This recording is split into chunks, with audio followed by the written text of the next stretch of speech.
Good evening, everyone. I would like to call this Board of Education meeting to order. I would ask all of our board members to identify themselves for the record as I call your name. Ms. McComas will not be with us tonight. Todd Fronte here.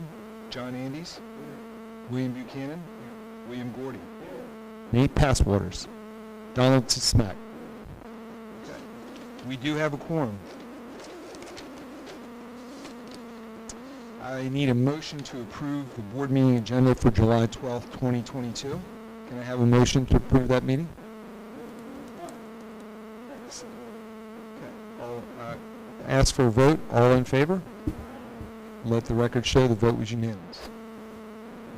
Now I need a motion to enter into closed session. Okay. A motion from Nate Passwaters. Do I have a second?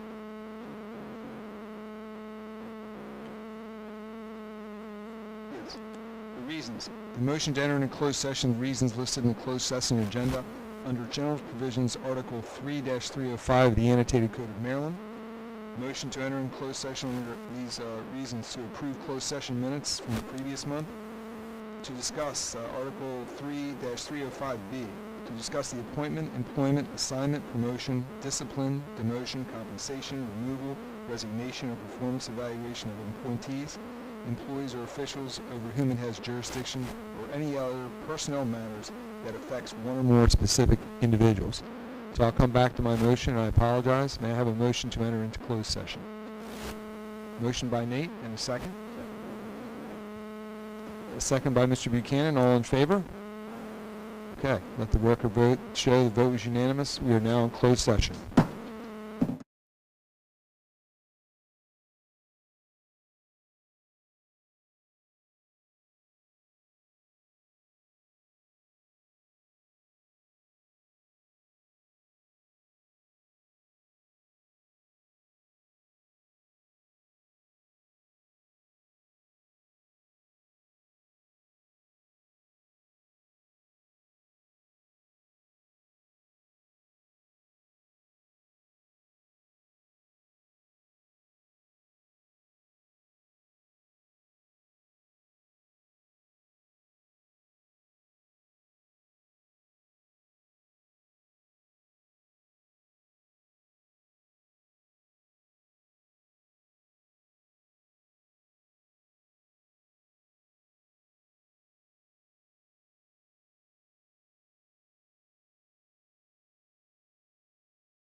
as I reconvene this open session meeting, I want to make a notation that we still have a quorum. So as a closed session meeting was previously held today pursuant to the general provisions of Article 3-305 of the Annotated Code of Maryland to discuss personnel matters and approve previous closed session minutes. And now we come to the invocation, and I'd like to have Mr. Vince Tolbert, our Chief Financial Officer, lead us in the invocation. And this will be followed by the Pledge of Allegiance. Dear Heavenly Father, thank you so much for a beautiful summer evening, Lord. Thank you for all these people who might participate in this meeting tonight. We thank you as always for our wonderful school system, Lord, and the great students that we have, and the wonderful dedicated staff. As we with them, Lord, on the summer break right now, so they take the time to relax, enjoy time with their family and friends, and come back in the fall ready to learn and ready to teach, Lord. Ask for your continued wisdom and guidance from our board of education, and to the freedom meeting, let us continue to make the best decisions for our school system moving forward, Lord. Always ask your presence in our time. Amen. I pledge allegiance to the flag of the United States of America and to the republic for which it stands, one nation, under God, indivisible, with liberty and justice for all.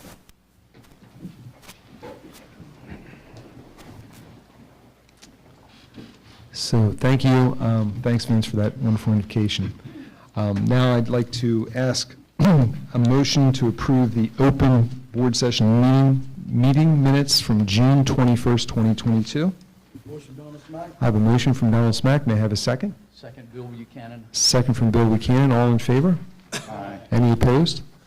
Let the record show the vote was unanimous. Now I'd like to turn it over to Mr. Taylor for the superintendent's report. Thank you, Mr. Ferrante, and good evening, everyone, and thank you for those who have joined us this evening here for our Board of Education meeting. First, and probably most joyous for me since my last report, is that following the very successful end of our school year, just a week and a half later, our schools opened once again to welcome students back for our summer academies. The leadership team and I have tried to carve out room in our very busy schedules to visit these incredible programs. I just have to say how wonderful it is to see our students so enthusiastic to be a part of this summer learning opportunity. I hope you'll keep an eye on our social media to see how these fun, enriching activities are truly sparking learning in countless students across our wonderful county. Before I move on, I want to personally thank Ms. Tamara Mills for her leadership in making our summer academy not only a success, but an impactful means to combat summer slide.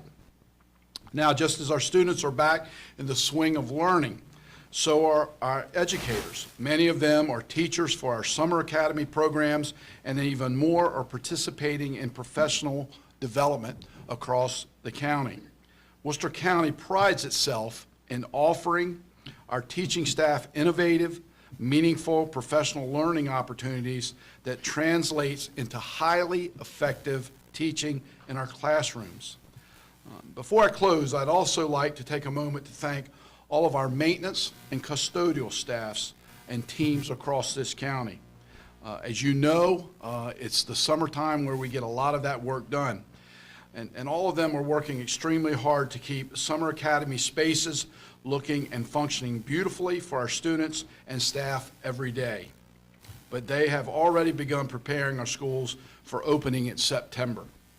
With paint touch-ups, repairs, safety, and other routine maintenance, we have the most dedicated employees caring for our facilities and grounds. And I just wanted to take this time to extend my personal thanks for the job they do each and every day. It takes an entire team of people to make our schools what they are here in Worcester County, and I'm very proud of all of our employees. So with that, I'll turn it back over to you, Mr. Ferrante.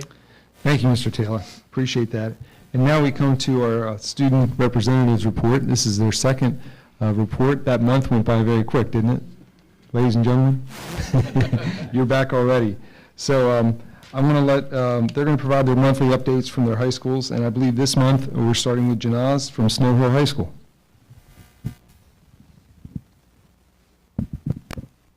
Thank you. I hope everyone had a wonderful day. Snow Hill High School is continuing to pursue their summer academy activities as students are participating in academic programs as well as enrichment programs that include boater safety course, a band camp, a basketball camp, as well as an outdoor summer science academy. The Science Academy is a hands-on experimental learning program giving our students the opportunity to get out into the community and surrounding ecological zones that make up the Eastern Shore.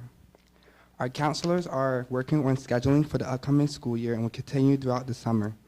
On Tuesday, July 19th and Wednesday, July 27th, our freshman-focused mentors will be on site to assist freshmen during the Digital Academy. Additionally, on August 15th and 16th, Snow Hill High School will be hosting senior boot camp for our class of 2023 and their parents. This is our opportunity for families to get a jump start on college applications, military aspirations, future career intentions, and everything else related to senior year. Snow Hill Athletics finished the spring sports season strong with several Bayside regional and state champions, along with Bayside recognitions.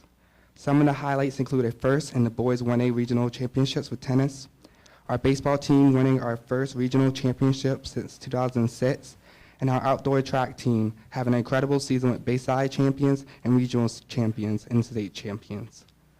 Our fall sports season will begin on Wednesday, August 10th, where we look to continue building upon last year's successes, including defending our girls soccer regional title and our strong finishes in cross country and boys soccer. Snow Hill areas and schools are looking forward to the start of another great school year as we work under the theme, Return to Glory. In this post-pandemic era, we are aligning our vision to ensure that all students are engaged in the high-level instructional programs, innovative practices, and forging impactful relationships. Thank you to our custodial staff who are keeping our lawns looking good and getting our schools ready to be opened. On behalf of the Snow Hill area schools, I would like to thank the Board of Education and the executive team for continuing to make us future ready by providing us new iPads for all the students. Thank you all and enjoy the rest of your summer. I will now turn it over to Piper Gooding from Pocomoke High School.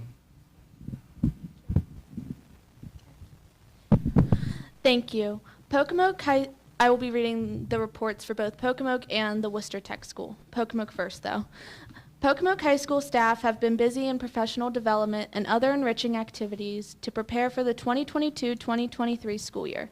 One of our activities is to begin the process of becoming an Apple Distinguished School. We are excited to take our use of technology to the next level. Summer Academy has visited Salisbury University, UMES, and Warwick so far this summer, with more field trips to come. We have many students also attending our boater safety course as well as driver's education.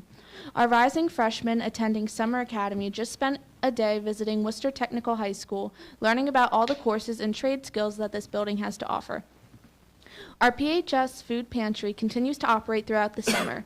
We supply bags to Summer Academy students and families in need, as well as have food drop-offs and pickups at the school for members of our community. Pocomoke High School, Pocomoke Middle School, and Pocomoke Elementary School students and staff are grateful for the continued support of our Board of Education and executive team. You have all helped make this school year a successful one. And then I'll be reading the Worcester Technical Report as well. Once again, Worcester Tech is abuzz with students in our STAT summer camp. During our first 2-week session, students worked in 3D printer class, carpentry, laser cutting, culinary, and biomedical science. There will be a second 2-week session during the last week of July and the first week of August.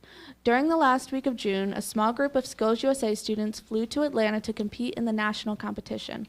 We are proud to report that Matt Beck placed second nationally in the Principles of Engineering competition, and the team of Maya Schwind, sorry if I butcher your name, Brianna Angelo, and Jessica Beck placed sixth nationally in the American Spirit competition. We are excited to welcome 2 new counselors to Worcester Tech. Erica Hensley, who is a Worcester County graduate, comes to us from Somerset Intermediate School, and Mary Shockley comes to us from Stephen Decatur High School.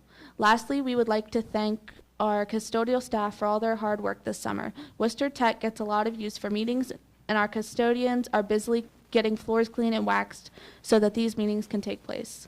Thank you, and now on to, what's your name? Arvir, thank you. I don't want to mess it up. Thank you, Piper.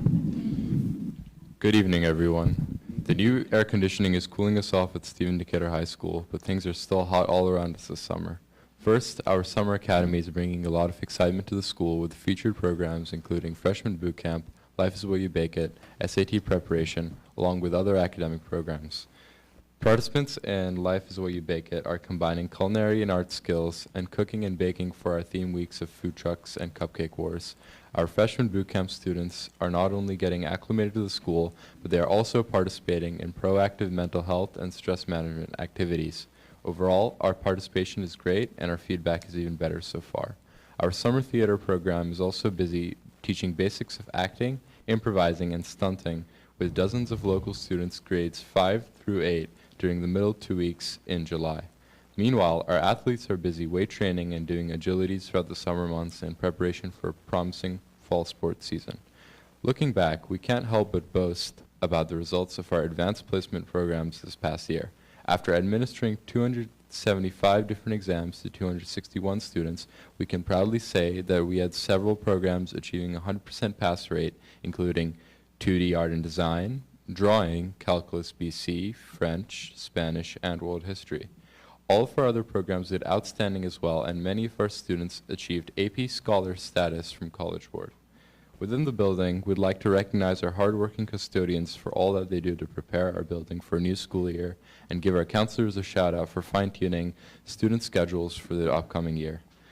A big thank you goes out to our Board of Education for their continued support of all our special programs and specifically for continuing our amazing summer programs. Now back to you, Mr. Fronta.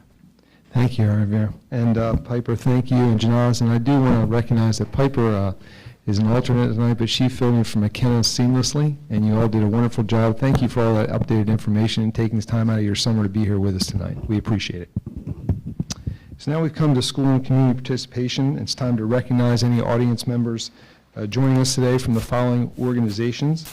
Do we have, I know we do, but I'm going to ask anyway, do we have anyone from the WCTA? Good evening. Thank you, Beth. Nice to see you. WCESPA? Any Worcester County retired school personnel? Any representatives from various schools? Okay. Any individuals who signed to address the Worcester County Board of Education may do so for 1 or 2 minutes regarding information, commendations, or concerns which may need future board attention. Concerns that are specific to an individual will not be discussed in open session or should be directed to appropriate district personnel for investigation.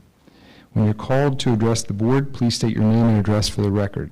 And I do believe we have one speaker tonight, and I see him in front of me, Mr. Edward Lee. Would you come on up, Edward?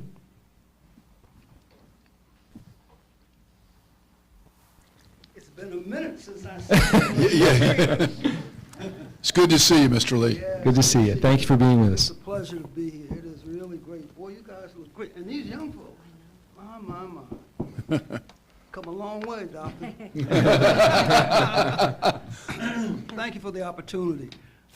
Realizing that we have a brief moment in time to speak here, I'm here to address the issue of financial literacy. Quick background, in the absence, I've been engaged in developing a project called Teach Them to Fish Financial Literacy Home Ownership Project. That project has brought me in contact with thousands of people in terms of wanting to purchase homes, and it's been revealing to me. The majority, large portion of those persons here on the Eastern Shore, out of this county and surrounding counties, young people, unable to purchase a home because of bad credit, unable to become a part of the American dream in reality. And some will make it, some won't make it. The program is such that it leads us to help them in terms of acquiring home ownership, the basis of the economy of this country, land. And unfortunately, in the school systems, plural, this element of finances is not articulated, not driven to the point where it is for students to actualize in terms of realizing a quality of life that they desire. Last year, I engaged in 2 Senate bills, one Senate bill, one House bill, one House Bill 670 and Senate Bill 985. Those bills went down. They're going to come back this year. But I felt it imperative that I begin to speak to the decision makers. I believe that we must look at our educational system and require policy that institutionalizes financial literacy from K to 12. Not an alternative, not an option, not a program, but policy that directs our leadership in that direction so that it comes down. I had a brief conversation with Dr. Andes. He indicated to me that there's a person that you have on staff that is spearheading, if that's the correct word, or leading the financial literacy here in the county. I would love to speak with that person and come back to you at some point to discuss with you where we are in this movement, moving into 2023 legislative session, and to look in terms of the policy as it relates to your county. Thank you very much for those comments, Dr. Edward. We appreciate it, and we will certainly take it to heart. And I agree with you that financial literacy is very important. Well, Mr. Chairman, let me say this to you. I have not come in contact with anyone who has disagreed with me on the but at the bottom line, when it gets down to it, I'm hearing all the stories of why we can't do it. Okay. Thank you very much. Thank you. It's good seeing you. I'm going to just sit and observe if I may. Thank you. You're always welcome, Mr. Lee. Thank you, Mr. Lee.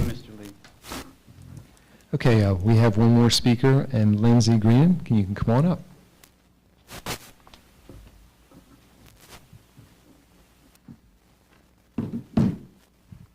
Hi, guys. Hi, how are you? I'm okay. Your summer's going well. Thank you. I just thought it was important to basically discuss everything, I'm a little odd since somebody else is speaking now. I was going to talk to you today about remembering as we go into next week in the primaries how important it is, like when I walk in my classroom, to look at each child individually, and that we need to remember our county may not be the most diverse, but it is diverse.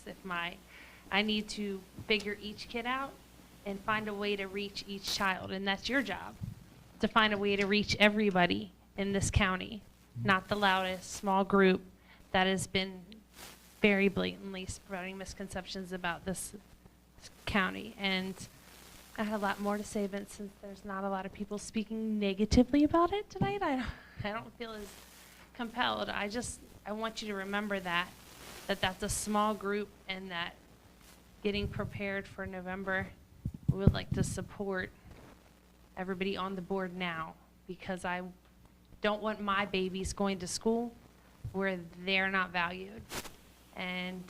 Or if a child has 2 moms, that child is made to feel different, because everybody needs to be represented in the schools.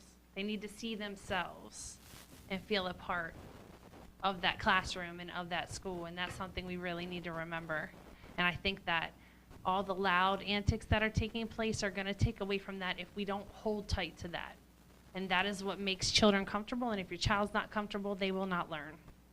So please do what you can do to prevent what's coming up from happening, because it is really scaring me.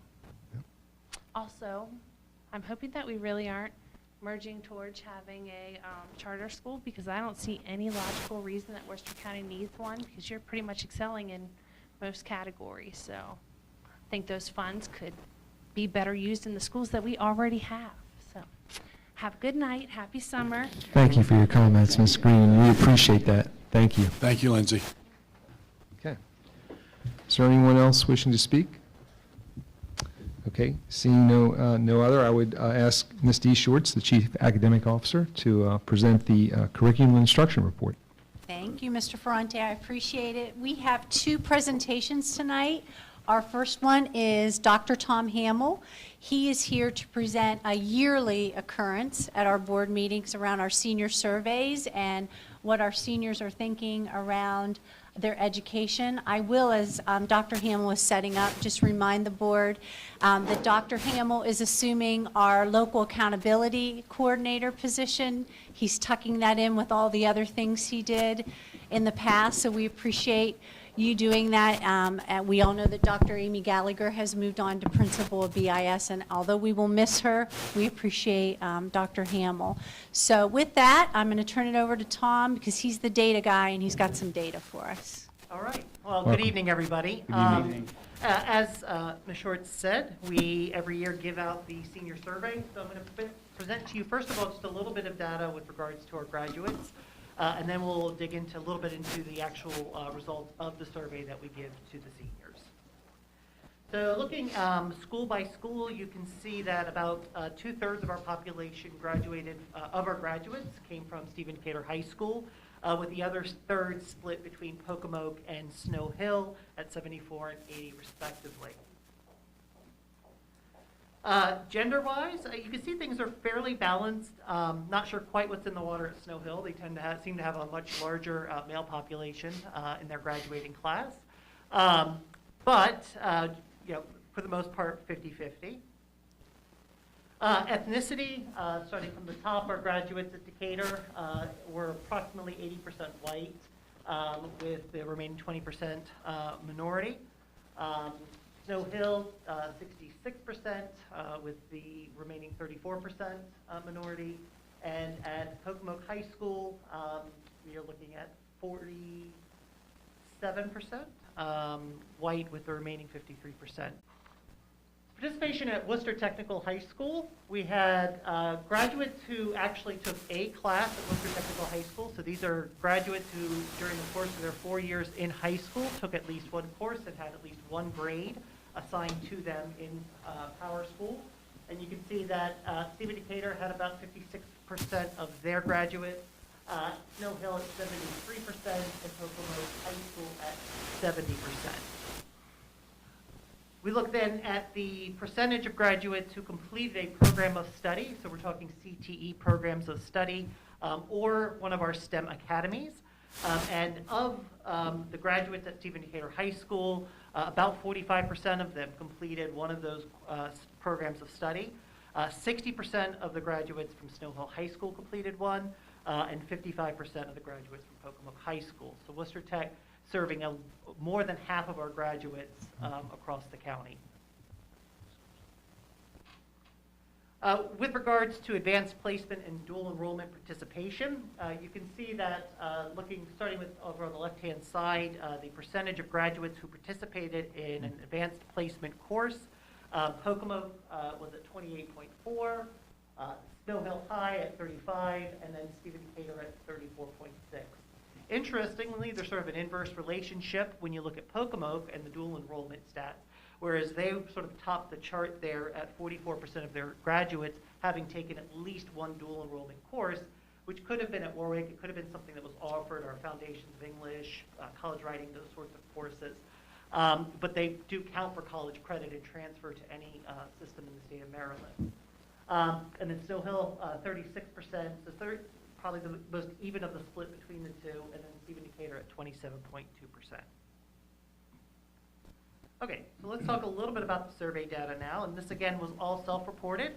I do want to give you also a sense that we had 455 graduates, 412 students actually completed the survey itself, okay? So it's a fairly high rate there, but if you some of the numbers don't necessarily add up the way you think they might, that's probably why, it's because there's a discrepancy between the number of graduates and the number of actual survey takers. So Pocomoke, and again, like with our number of graduates, about 2/3 of our respondents came from Stephen Decatur High School, with the other third being split between Pocomoke High and Snow Hill High. So we look now at the percentage of students reporting utilizing counseling services at each of the three high schools. 60% at Stephen Decatur, 83% at Snow Hill, and 80% at Pocomoke High School, all reporting having used counseling services. And those services generally were either college search and applications, personal needs, career counseling, and social and emotional wellness. Those were the four biggies. There were a couple of others, but they were minor in comparison. And I would say college search and application was by far the largest. It probably had about 50% more than the next, which was personal needs.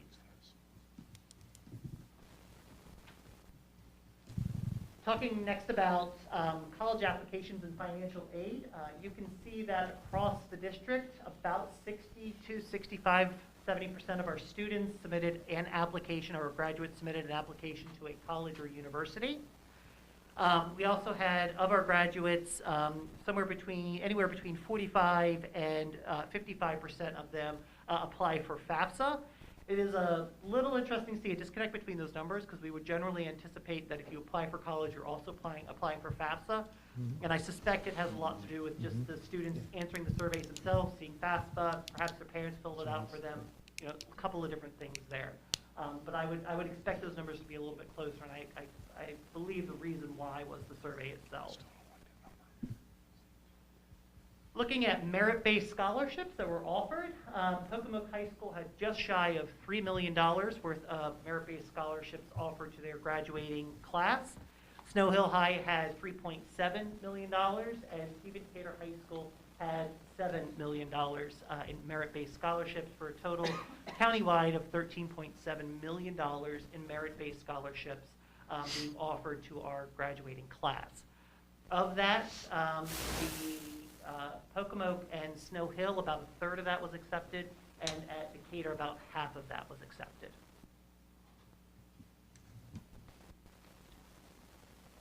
The students were then asked, what do they plan to do after they graduate from high school? And you can see that for the most part, half or more than half of our students indicated they intend to attend a college and or university. And a significant majority of them are either attending a trade school, attending a military academy, or going to attend a university or college. And you can see that broken down a little bit differently by school. So you can see percentage-wise, for instance, Stephen Decatur High School, 68% of the students indicated they were applying to a college or university, 58% at Snow Hill, and 49% at Pocomoke. So we look at the trends in their future plans. You can see we're fairly consistent with the previous year, with 63.1% overall, indicating they intend to go to a college or university. Yeah, I think that says that. We're sticking in line. It's a little difficult because of COVID to make any sort of longitudinal looks, because of 2020 and 2019 being such weird years. And then looking at what their post-secondary education plans were, about a quarter of students, maybe a fifth of students, indicated that they didn't plan to go further than a high school diploma. But the remainder of the students either indicated an associate's, bachelor's, or master's degree, or indicated that they were undecided. So we have lots of aspirations for our students leading into post-secondary education. And this is it broken down by the schools again. So Decatur, Snow Hill, and Pocomoke. And here are our trends. You can see there's been a bit of an uptick from last year in those indicating that they're going to be seeking a bachelor's degree. Kind of a downtick at a master's degree. I'm not sure exactly where that comes from. And then about the same percentage that are undecided. Okay, that's that. Anybody have any questions? Any questions for Dr. Hammond? Your percentage of respondents this year, was that about what you usually would expect to get? It seemed like a pretty decent percentage. Yes, it is. Yes, it is. Yeah. It's one of those things, I believe the process in most of the high schools is to actually have the seniors sit down during their graduation week and go ahead and complete the survey. Mr. Gordy, we talk with the high school principals and make sure that's a priority, to make sure we get that survey back. We've had a few years where we've been a little bit more relaxed with that, and we know this information is important to us as we make future plans on how we address some of these issues. So they did a nice job in making sure that that's part of the end of the year checkout with seniors, so to say, they sit down and fill these surveys out. Also, I'd like, Tom, to thank you for your work on putting the data together for the surveys. And this is extremely beneficial to us as a school system as we study where our trends are and where we need to put some work in moving forward. So thank you for your work as well. Dr. Ham, I do have one question. Anyone else? Bill, go ahead. Yeah, Doctor, in regard to merit-based scholarship,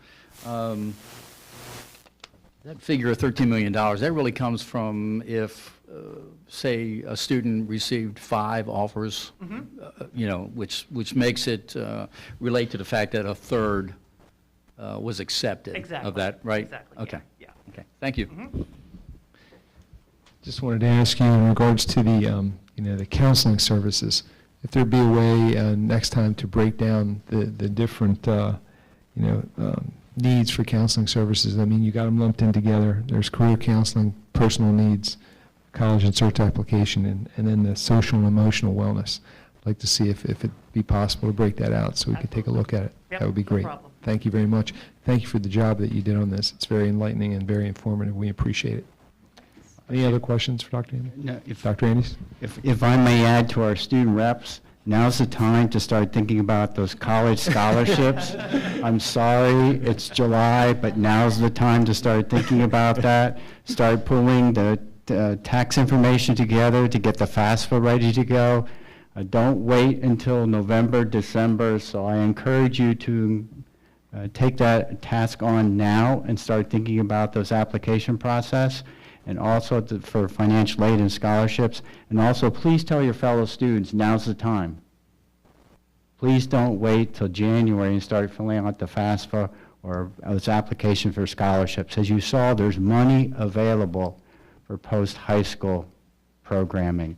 So please, from a very old person, take my wise advice and get going and fill out those applications and start talking to your counselors at the school. Thank you. Thank you.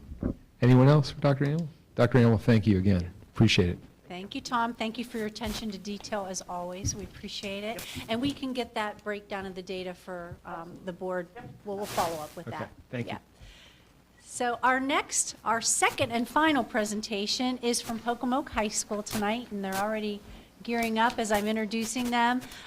We have Jennifer Rain, who is the principal of Pocomoke High School, and Matt Hoffman, who is the assistant principal, and they're going to share some ways that they are, or some programs, initiatives that they've implemented at the school to make sure that kids see themselves at their school and know where they belong. So welcome and thank you. Thank you, and thank you for having us. Now for volume sake, is it okay if we stand up for the video, or should we sit down? Yeah, as long as you just get the mic, that would be great. Thanks. Thank you. Thank you. I'm not very good at sitting still. Dave, can you pick them up? Dave, can you, okay, you're good? Can you hear me okay? Okay. Thank you. All right, so tonight we're just going to briefly highlight some of the things that we do to make sure that 100% of students each year are plugged into Pocomoke High School. We make sure that we build a community of learners in order to reach every single learner in our building. But first thing that we need to do is build a community. So the why really highlights the fact that before any student can be successful, they need to feel like they are part of a community. So that's what we do. Every heavy lift that we do better as a team, and students need to be a part of that team and feel like they are part of that lift. One of the things that we do is Your 60. So a lot of our students work after school every day, or they are involved in sports. And we want to make sure that there is time built into the school day so that students can tap into interests, an area of strength, some of their talents during the school day, as well as get extra help and get that extra relationship building time with our staff. Your 60 is an hour. Broken down basically into 2 sessions where kids get to choose where they want to go. So we have some students, we have a picture of students that are in participating in STEP class, right? STEP team, because we do not offer that as an athletic sport, but that's something that gets students plugged into school and makes them feel like they are more a part of Pocomoke High School's community. We have students participating in art. With a small master schedule, because we are a small high school, some of our students aren't able to fit that in every semester. So if that is their bucket filler, if that's the way they feel plugged into Pocomoke High School, they can participate every day. Something else that we do is be the one, find the one, you're the one. So we encourage students every year to make sure that they have a trusted adult in the building. So not only is this important for relationship building, but it's also extremely important for safety reasons. That person is somebody that they can go to in celebration, in tribulation, as well as if they have a concern about another student or they are struggling themselves, they have someone that they can entrust in the building to go to. And that also builds a community and ensures that students are plugged in. We want students to want to come to school every day and feel like they belong. And then this is more photos of students and their teachers at the end of their senior year. Students then invite teachers to be the one next to them as they sign their intent for their post-secondary endeavors. It's a huge bucket filler for students to then go back to elementary school and middle school and thank the teacher that inspired them to meet all of their post-secondary goals. Again, wants to come to school because they have people there that they know care about them. I'll let Mr. Hoffman talk about our Tribes Initiative. All right, my turn. I'll switch you spots. Okay. So the hard part is fitting all of this into 10 minutes or less. So I'll do the best I can. Our tribe system is basically 4 tribes set up and driven by our PBIS team. So our tribes are made up of students from grade levels 9 through 12. When they come to us in 9th grade, one of the first things they do is they select their tribe, and they're in that tribe for the rest of their school year. As the school year goes on, they can earn PBIS points through various activities, like during your 60, they can compete in a cornhole tournament. They can have joke contests, things like that, but they also can earn points during their class from their teachers by following the code that we have written by the PBIS team. So the PBIS team and tribe system also has monthly incentives. They go on trips, and they do things to build that team morale and that team companionship among students that normally may not associate with each other. The 4 tribes are, as you can see, red, yellow, green, and blue.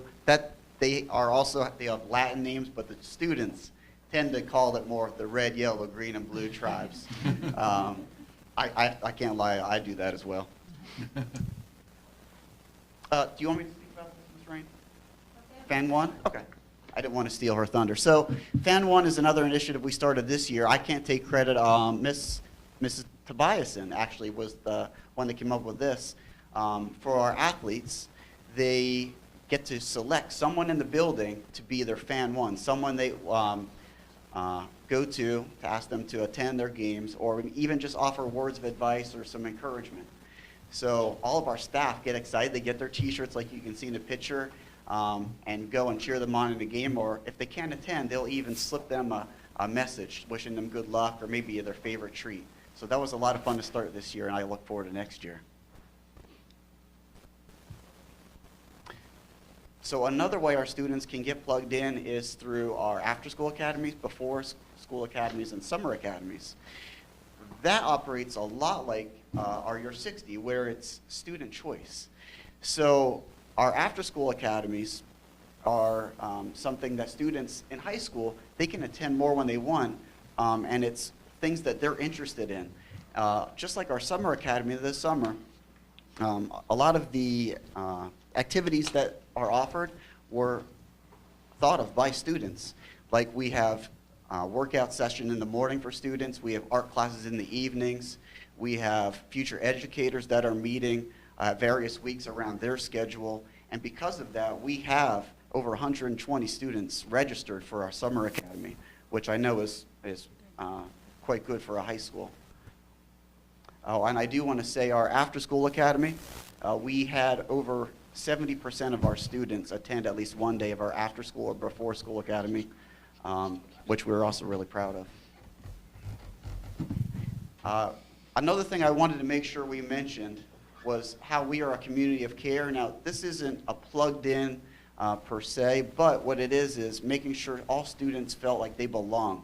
If their basic needs aren't met, they're really not feeling like they belong in their school. And I believe that Pocomoke High School does a great job of making sure that all of our students are getting their needs met through our food pantry. We have a Warrior Warehouse with clothes that are donated by community members. Students can visit that during their 60, and it's all free clothes. We have a laundry service where students can use our washers and dryers. We have the WOW Bus initiative that started this past year that goes into the community to help educate not just students but families and community members. And something I'm looking forward to starting back up again are our pop-up barbecues in the community, where we go, and one of my favorite things to do is cook and grill out. So we go out and cook for community members, and that's another great way to build that community relation, so that's a lot of fun. Mr. Hoffman really does an excellent job also brainstorming with students to make sure we continue to add initiatives if we feel like any of our students are falling through the cracks and aren't feeling like they belong in our school. So thank you, Mr. Hoffman, for that. So everything that we do needs to be tied to student outcomes, academic outcomes. And our overarching message and what we have found is that you increase academic outcomes by making sure that you increase a sense of community and belonging, and making sure that you get to know every single one of your students and build relationships.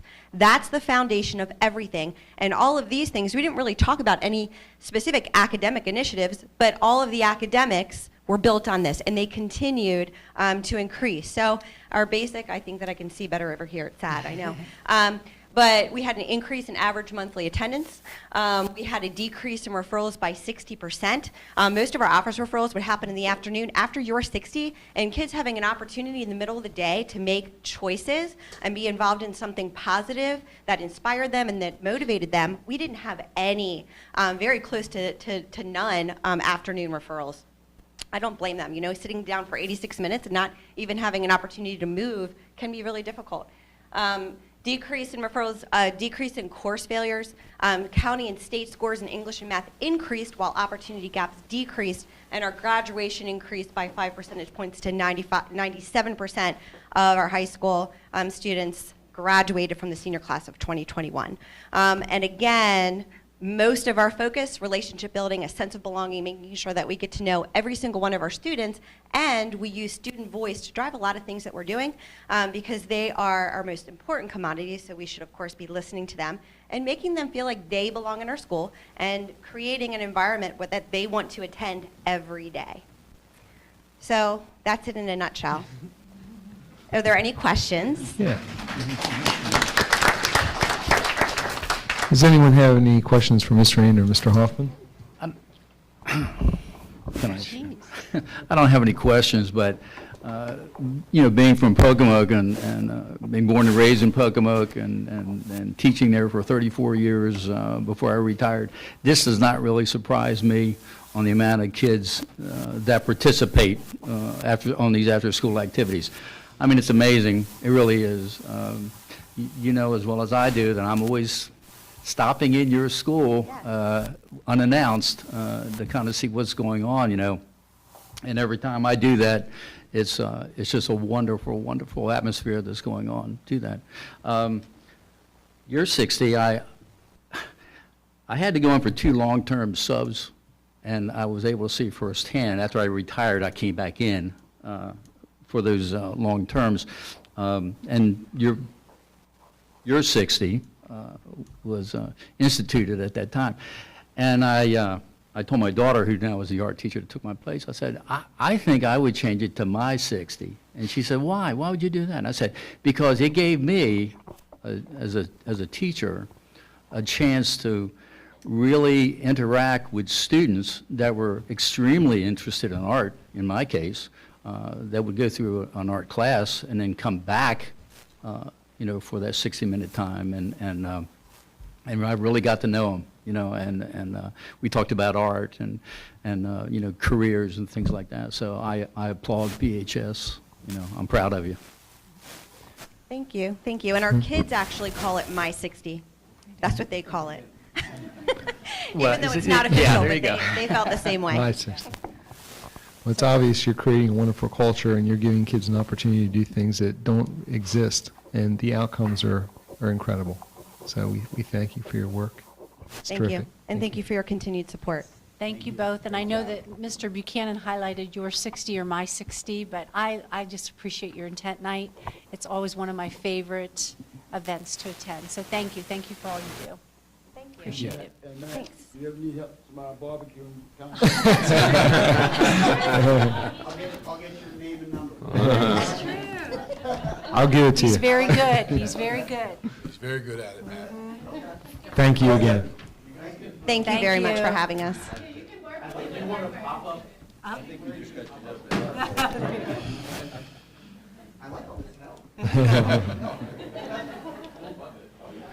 And that concludes curriculum instruction. Back to you, Mr. Ferrante. Thank you, Ms. Schwartz. Now we're on to administrative operations. Dr. Dwayne Epp, our Chief Safety and Human Relations Officer. Thank you, Mr. Ferrante. For the board, I have for your consideration this month's personnel exhibit. Our resignations this month: Amy Bradford, speech pathologist, Cedar Chapel Special School; Jordan Copes, custodian 2, Buckingham Elementary School; Emily Rogalski, teacher, 4th grade, Pocomoke Middle School; Ashley Groves, special education teacher, Ocean City Elementary School; Christina Hitchens, educational assistant, Ocean City Elementary School; Diane McKay, school social worker, Pocomoke area; Nicholas Troud, science teacher, Snow Hill High School.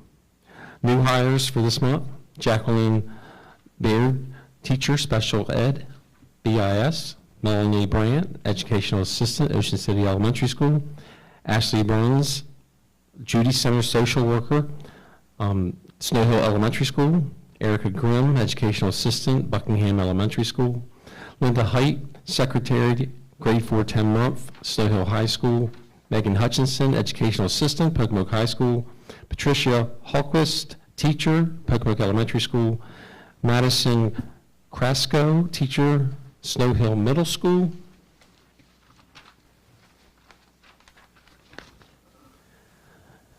Mary Melinda, Title I Math Instructional Coach, Snow Hill Elementary School; Amanda Riggin, educational assistant, Snow Hill Middle School; Michelle Weller, secretary, grade 4, 10 month, Stephen Decatur Middle School; Tyler Workman, teacher, Stephen Decatur Middle School.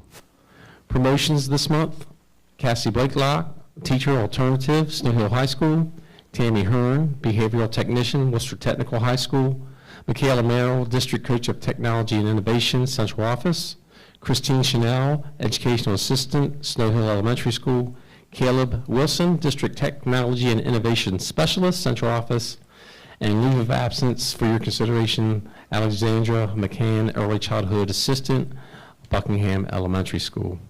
On behalf of the superintendent, I recommend the board approve the personnel exhibit as presented. Thank you, Dr. Epp. Can we have a motion and a second to approve the personnel exhibit as presented? So moved, Bill Buchanan. Motion by Bill Buchanan. Do I have a second by Bill Gordy? All in favor? Aye. Opposed? Let the record show the vote was unanimous. Dr. App, I think you're up again. Yeah, I think I'm keeping the room going for a little bit. So the next item on the agenda is policy revision 2C06, the acceptable use of telecommunications for instructional purposes. In front of you, you have that draft. And what we're asking the board to approve tonight is the amendments to this policy. It's adding in definitions, as you can see in that policy. It also makes mention to access and access points for mobile devices and personal mobile devices. So the superintendent would recommend approval of the 2C06, acceptable use telecommunications for instructional purposes policy as presented. Okay, can I have a motion to approve revised policy 2C-06, acceptable use of telecommunications for instructional purposes as presented? Motion by Nate Passwaters. Do I have a second? Second, Donald Smack. Second by Donald Smack. All in favor? Aye. Opposed? Let the record vote show the vote was unanimous.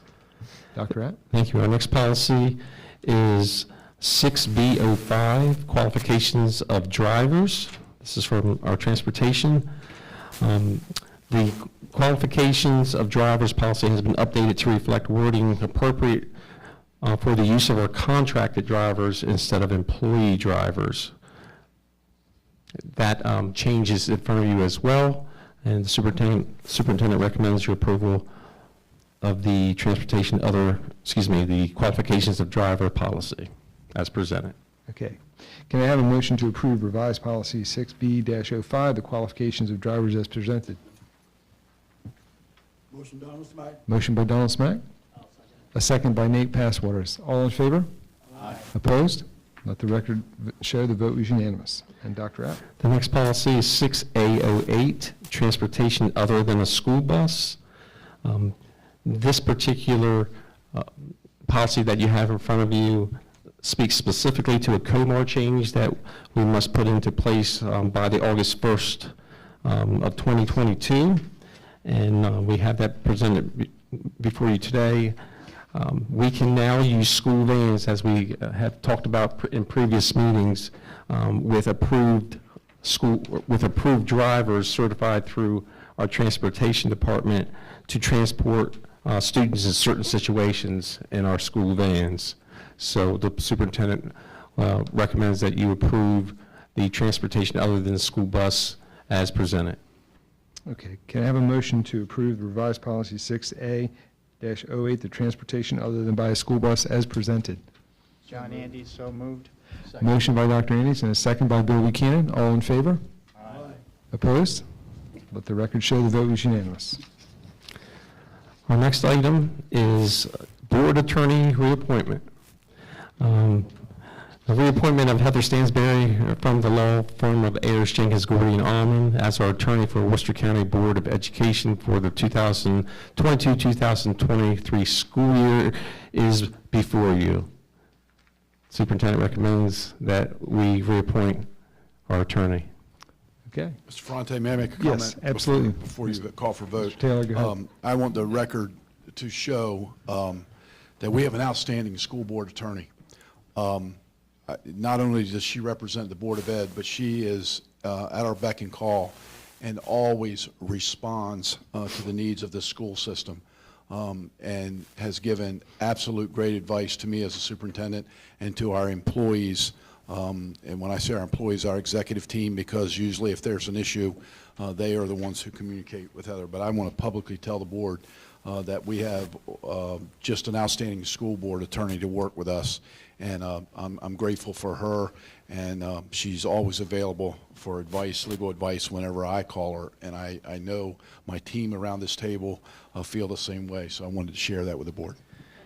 Mr. Taylor, thank you, and I also want to echo your sentiments. I had the opportunity to work with Heather over the last 4 years, and it's been a wonderful experience. She's always there for us. She gives us sound advice, and we listen to her. She doesn't always tell us what we want to hear, but that's okay. You're welcome.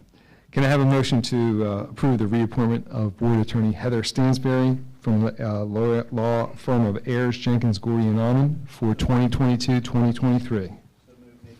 Nate Passwaters, motion. Bill Gordy, second. All in favor? Aye. Let the record show the vote was unanimous. No one's opposed, I know. Thank you all for the confidence. You're welcome. The next item is an informational item for the board. That's the School Improvement Advisory Committees for the 2022-2023 school year. In your packet, you have a sheet that looks like this that has all of the members of each school. And annually, the board reviews the School Improvement Advisory Committee's membership. Following your review, the schools will start meeting with their committees and setting goals, making plans for their upcoming school year. So that's an informational item for the board. And after you review that at your leisure, if there are any questions on any of the names on those lists, please feel free to give me a call, and I will reach out to the individual school if you have a concern.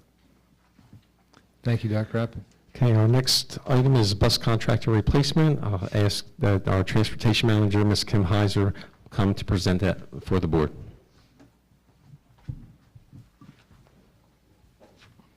Good evening, Kim. Good evening. Good evening, Kim.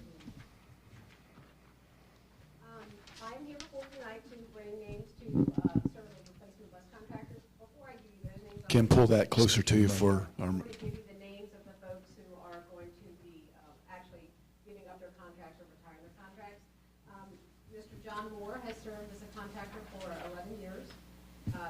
Bill Whaley has served as a contractor for 25 years, and Mr. Bill Holloway has been a contractor for 38 years.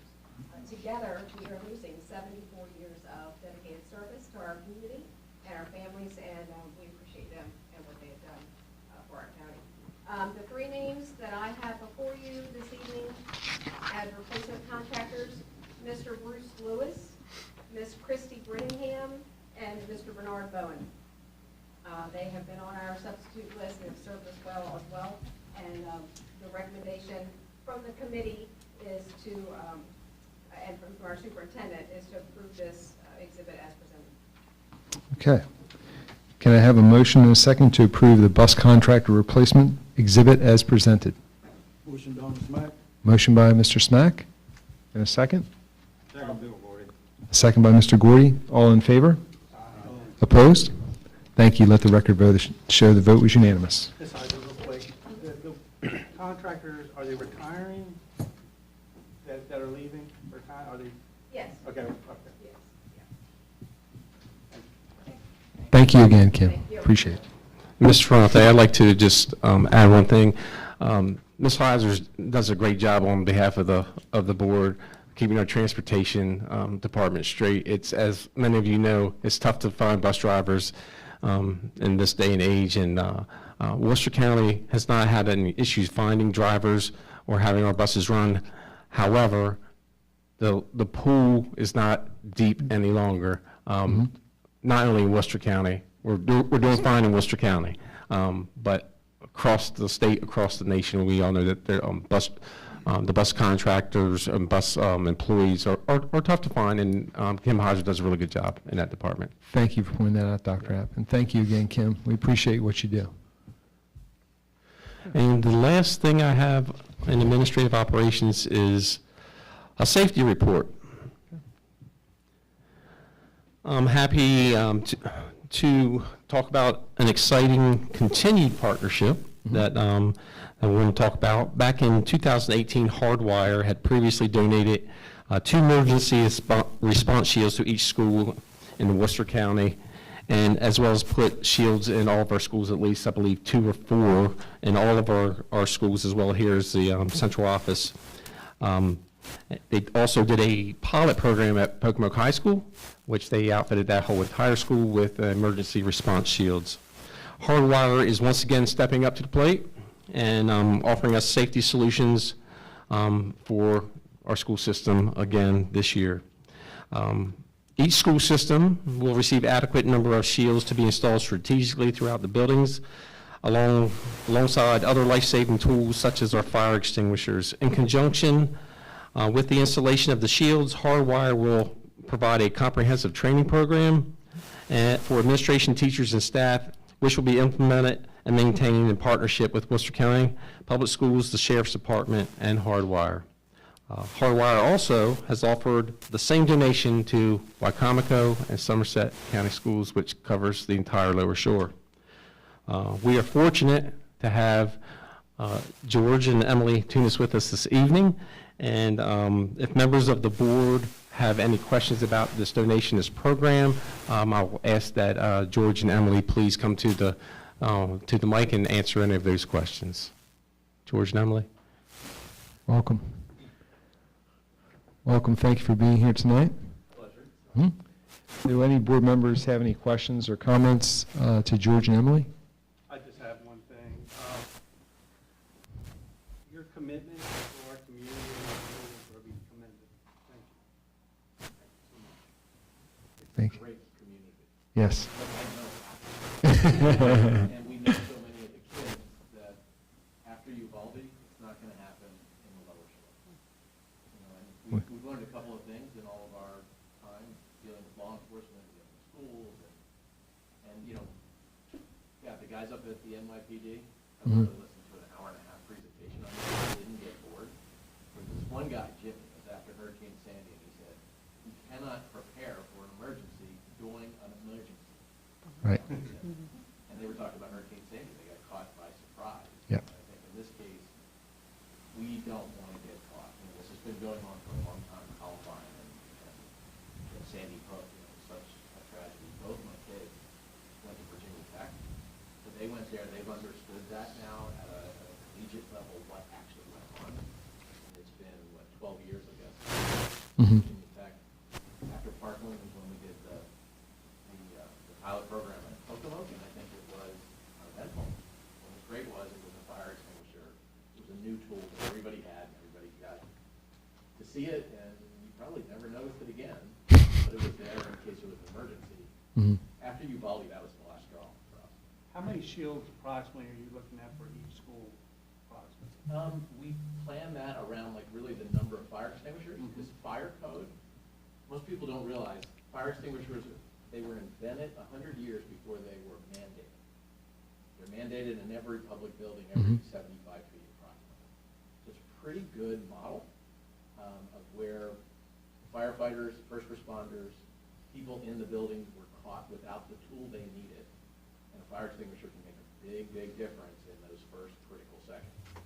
And so just looking at that model, you're looking at, I think at Pocomoke, 30 or 35. It was 30 So we're shields in looking Pocomoke High School. approximately 30 plus shields for every single school in this county. Yeah.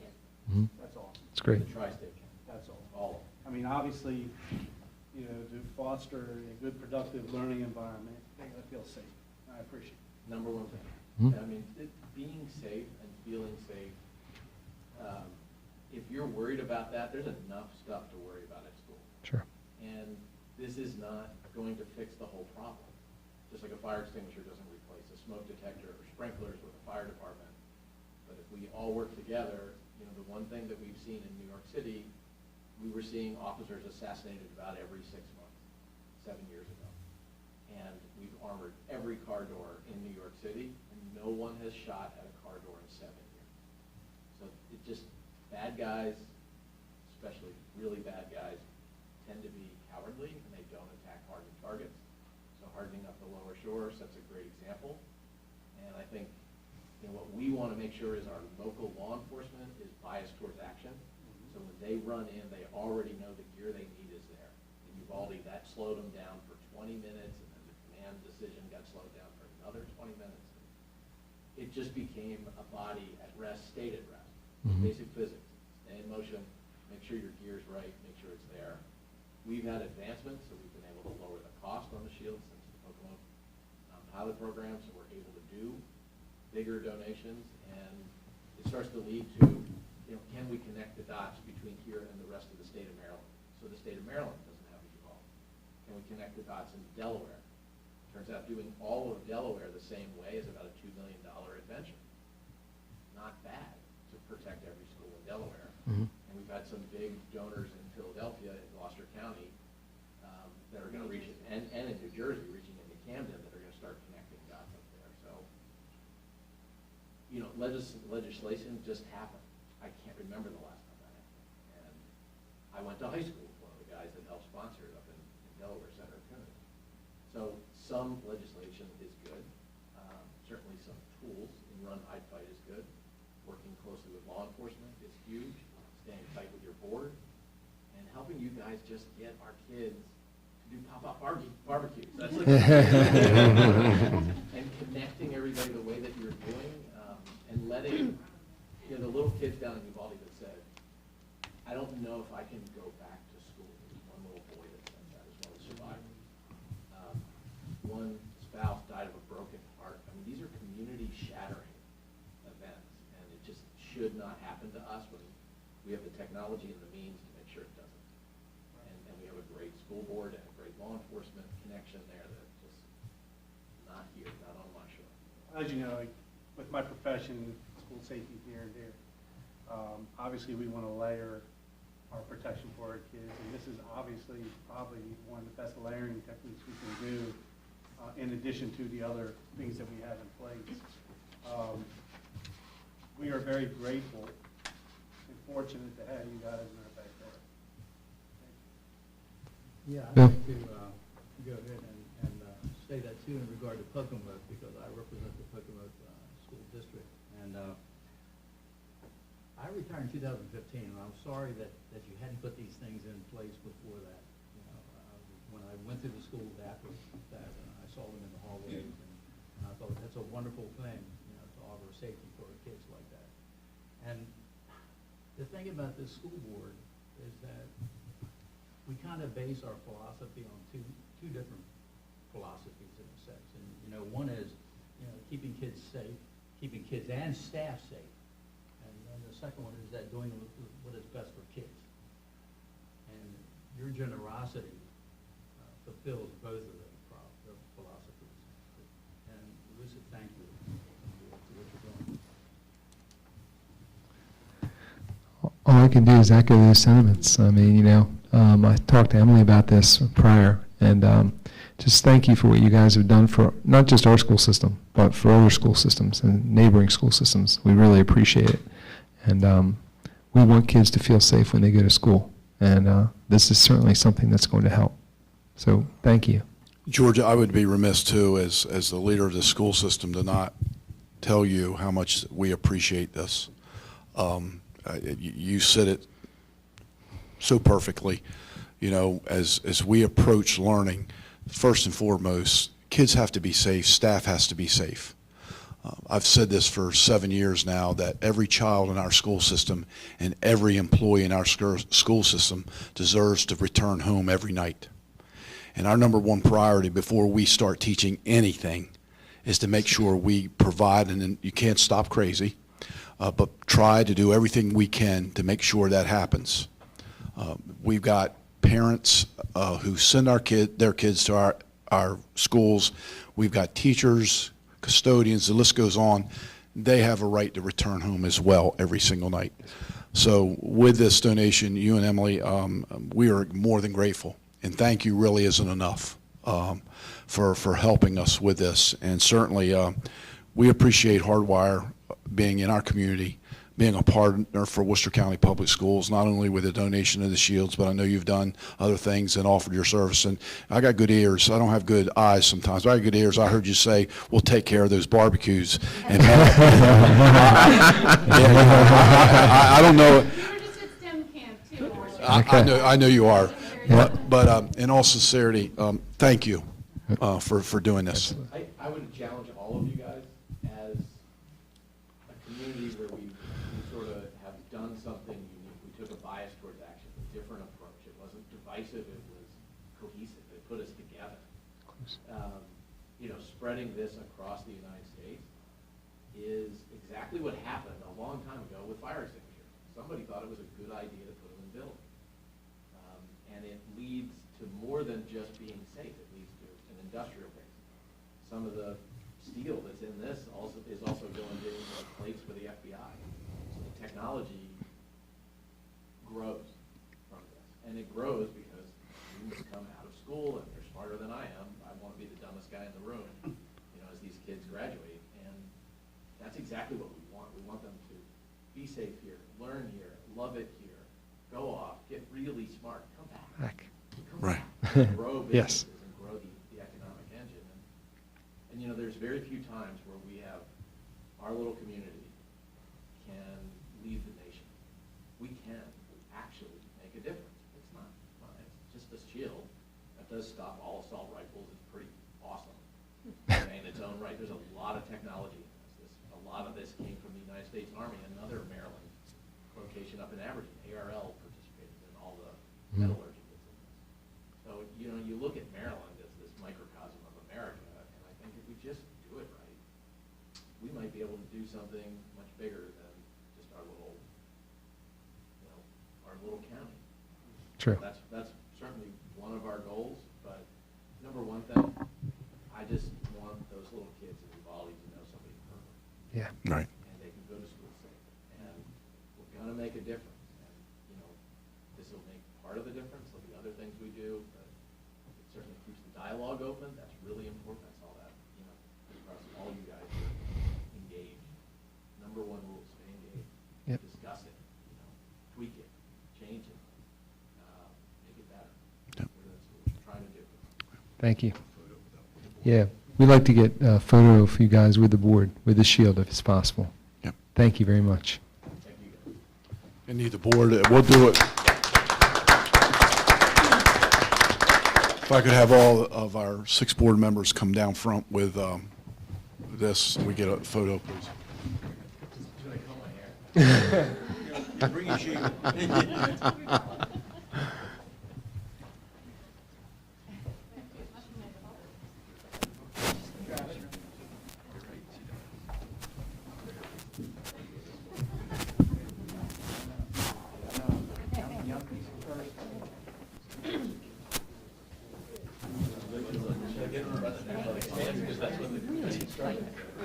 TU. I would miss you too much.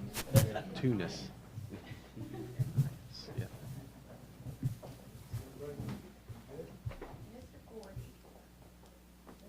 Perfect. Okay. On three. 1, 2, 3. One more. 1, 2, 3. Thank you.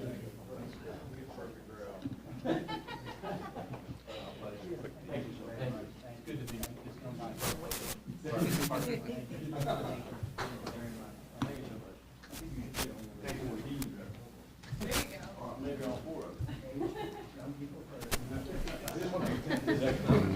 I miss you guys too much.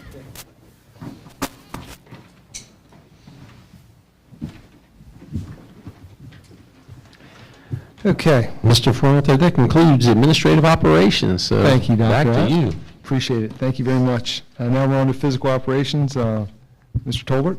Thank you, Mr. Ferrante. I have 2 items tonight. The first one is the requisition number 8 for Stephen Decatur Middle School addition project. And before the board approves, I just wanted to thank Mr. Price and the members of Whiting Turner management team for putting together a tour earlier today for us. As the board saw, the building has come along so much over the past several months since November with the groundbreaking, and it actually is going to be open to our students and staff in just 5 short months. So it's really hard to believe it's coming along, and it really looks great. Mr. Price, great job. Thank you for all your hard work on that. We're asking the board to approve requisition number 8 in the amount of $991,099.39. Superintendent recommends the requisition is presented. Thank you, Mr. Tolbert. It's rare that I get to see Mr. Price twice in one day. It's a pleasure, Mr. Price. Thank you. Before I make a motion, or somebody makes a motion, I'd just like to say the tour today was great. Absolutely phenomenal. To see the work going on in that school, the progress is just phenomenal. Mr. Price is always right on the job, always right there, and he has a superintendent up there who's just as right on the job as he is, and that place is just taking roots and growing phenomenally. So thanks for the tour. We enjoyed it. Thanks for the update. Mr. Gordy, you're 100% correct. It was a great tour today, and unfortunately, Mr. Price, I just have one request for you. Dr. Andes couldn't be with us today, and you know how near and dear that middle school is to his heart, so maybe you could give him a private tour. He would appreciate that. I'll bring my hard hat, Mr. Price. If you don't, they have them for you. So I recommend approval of requisition number 8. Okay, so I have a motion by Mr. Gordy to approve Stephen Decatur Middle School addition construction requisition number 8. Do I have a second? Second. A second by Mr. Buchanan. All in favor? Aye. Opposed? Thank you very much. Let the record show the vote was unanimous.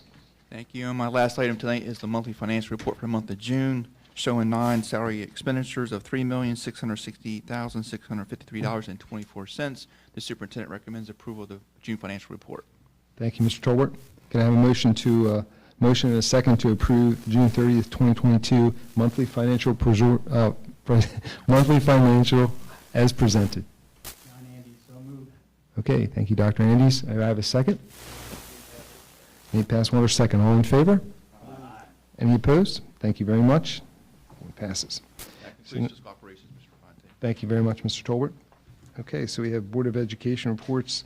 Now I'd like to open it up to my fellow board members for any discussion or anything they'd like to discuss.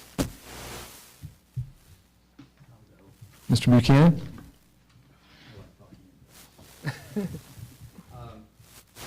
Last week, I stopped by Pocono High School for the summer academy, and it was kind of interesting because they had high school students and elementary school students in different parts of the building supported. And the reason being for Pocono Elementary is once there was some extensive renovation and painting and new carpeting and things like that. But it gave me an opportunity to sit in on a summer academy class. Of course, it was an art class, graphic design. Can't stay away from it. And I was really impressed with the technology that they're using. The students are very, very capable of doing. They even taught me how to do it. And I thought, this is great. Then I went down the hallway to the elementary school, and there was a class that was doing phonics, almost like a bingo game. And they let me sit in on it, but I didn't win the game. But to see the excitement in the kids' eyes, and the little ones like that, you know, they were learning and they were having fun at the same time. So I wish they had summer academy when I was in school. Thank you for sharing that with us, Mr. Buchanan. Any other board members have anything they'd like to make a comment on? Mr. Ferrante, I'd like to make a comment about this summer academies, and I thought about it when Mr. Buchanan, our schools work so well together that in 2 locations this year, due to the work at Pocomoke Elementary School, Ms. Rain and her staff have opened up the doors so that we can have summer academy over at the high school with everybody just working together and welcome our young kids. The 2 had the opportunity to tour that school. One day with Ms. Rain, we walked around and I paid special attention to the elementary school summer academy and the excitement in those young people inside the high school was really heartwarming. I wanted the board to know that. We're also doing it.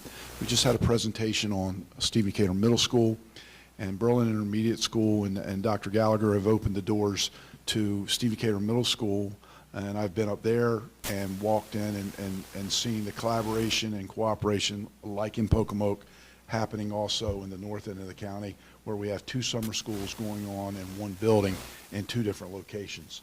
And so I'm grateful to all of our school leaders and our leadership teams who work together to make sure that priority is for the kids, because as a former principal, we sometimes like to protect our building, but never once have I seen anyone say it's not for the kids, so let's get this done. So to the board, I wanted them to be aware that that's happening in 2 of our locations here in Worcester County, and it is working out extremely well. Thank you. So we have some announcements. Our upcoming board meeting, the next regularly scheduled board meeting in the Worcester County Board will be held on Tuesday, August 16th, 2022, in the board meeting room at Worcester County Board of Education Central Office, located at 6270 Worcester Highway, Newark, Maryland. The open session will begin at 10 a.m. to immediately considering to vote to convene to closed session under the general provisions of Article 3-305 of the Annotated Code of Maryland. The board will reconvene in open session at 12:30, and the meeting information is posted on the website www.worcester12.org under the board meeting docs, board meetings and board docs. Mr. Taylor for the informational items. Yes, just 3 quick informational items I'd like to share with the board for them to put in their calendars moving forward. On August the 10th, we will be holding our annual safety conference. This will be held at Worcester Technical High School at 8 a.m. I certainly invite any of the board members to attend, and our administrative staffs will be there. As we've talked about safety tonight, it's always a very good conference, and I expect the same this year as well, where we will spend most of the day addressing safety issues here in Worcester County and trying to become better at what we're doing. One of the things we don't want to happen in Worcester is to become complacent and not think about our safety, because again, it's paramount and it's important that we do what's right. So again, August 10th at 8 a.m. at Worcester Tech. August the 15th, it's hard to believe that I'm addressing this now, but our August 15th will start our new teacher and staff orientation for the upcoming school year. It's right around the corner. It's a month from this Friday. We'll be bringing new teachers and staff back for their orientation. And then please put on your calendar, as of right now, we will be back to our annual kickoff meeting at the Ocean City Convention Center. That's been a highlight until COVID hit, and we had to make some adjustments. And I think Carrie and Dee and Annette and many others who put some time in to make sure that we adjusted. But I'm excited to get back in the convention center and bring everybody in that room and kick off our school year. And certainly we invite our Board of Education members, our county commissioners, and other elected officials to attend that exciting kickoff that we have every year. That will be August the 30th at 9 a.m., again at the Ocean City Convention Center. So 3 important dates coming up for the board to put on their calendars. Thank you, Mr. Fronte. Thank you, Mr. Taylor. So now we come to the adjournment of the meeting, and I'd like to ask for a motion and a second to adjourn the open session meeting. Yes, first. Oh, I have one more thing, excuse me. Dr. Andes. Thank you.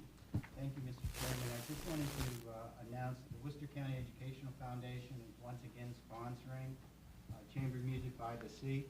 We're bringing 6 internationally renowned musicians to Worcester County from August 9th through 13th. A very diverse group of internationally renowned musicians. We have public concerts on August the 10th. There is a free at Berlin Library concert, family concert on Thursday the 11th. And the 12th and 13th are also concerts. For more information or tickets, you can go to the Worcester County Educational Foundation website. And please feel free to join us on those dates. It'll be a wonderful opportunity. This is our first time back in person. This is our 7th time we've done this. First time back in person. We're really excited to be back in person providing public concerts. All funds raised through the concert series goes to support the visual and performing arts in Worcester County Public Schools. Ticket prices for adults are $20. So an evening with internationally renowned musicians for $20. Student prices are $10. Children are free. Please check the County Educational Foundation website. Come and join us. Especially, I want to see all the board members there. Absolutely. Thank you. Dr. Andes, I've been several times. These are world-class musicians, and it's a great experience. So I hope that everybody can come at least to one of the concerts and enjoy it. It's really terrific. Thank you for that. What time is the Berlin concert? The morning concert at Berlin Library. The family concert is 10:30 in the morning on Thursday, August the 11th, 10:30 in the second floor area. Buckingham Presbyterian concert is at 7 o'clock on Friday, the 12th of August. It's a wonderful evening. Yep. Come out and support Worcester County Educational Foundation. Yep, mark your calendars. Okay, so now we call for a motion and a second to adjourn the open session meeting. Motion adjourned. Second. Okay, I have a motion by Donald Smack and a second by Dr. Andes. All in favor? Aye. Okay, meeting's adjourned. Thank you very much.